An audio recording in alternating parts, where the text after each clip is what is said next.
Today I'm going to show you how to multiply fractions. This is going to be a day at the beach. It's so easy.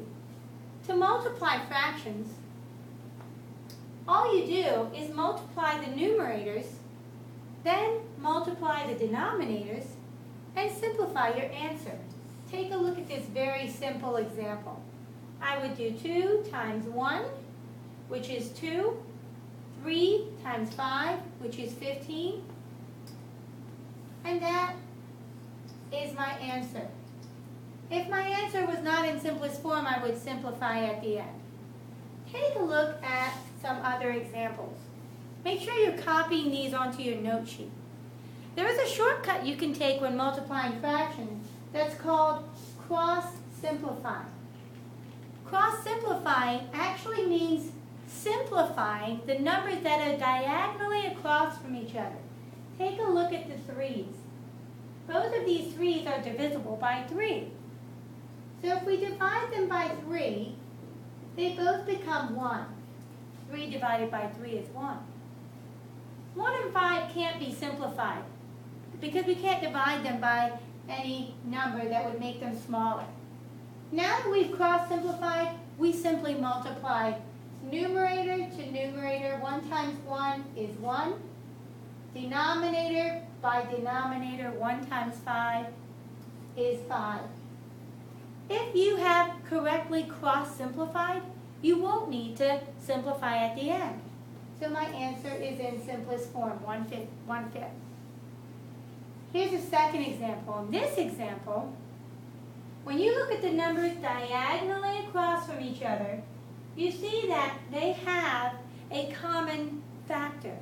In other words, 4 and 12 are both divisible by 4. So I simply divide them by 4. 4 goes into itself one time, and 12 divided by 4 is 3. So I cross them out when I cross-simplify. 3 and 15 also have a common factor. You can divide 3 and 15 by 3 and make these numbers smaller. 3 divided by 3 is 1, and 15 divided by 3 is 5. I've just made these numbers a lot smaller, and the problem is easier to solve.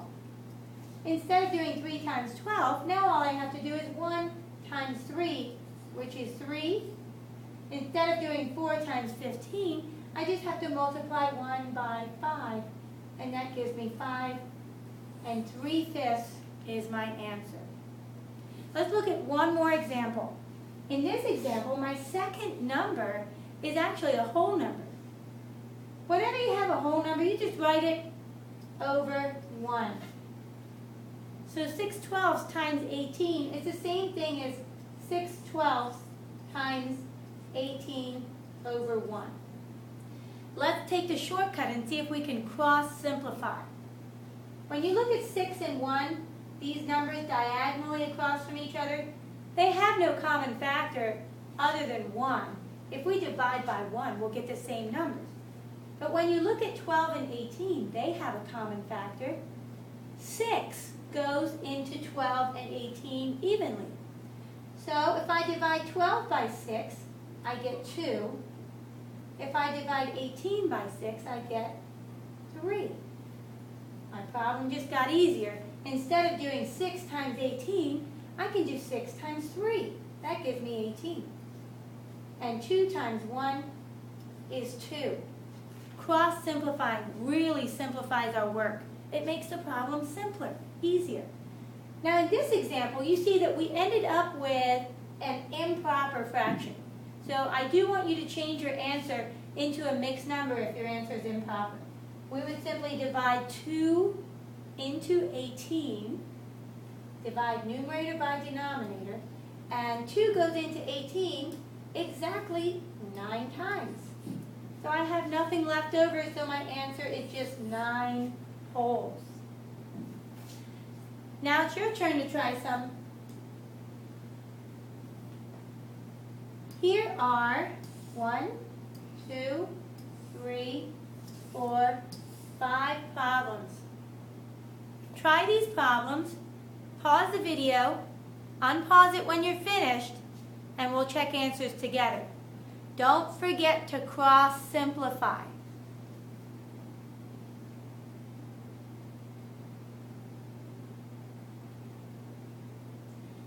Now let's check the answers and see if you got them right. 4/5 times 1/4 equals 1/5. 1/4 times 2/5 equals 1/10.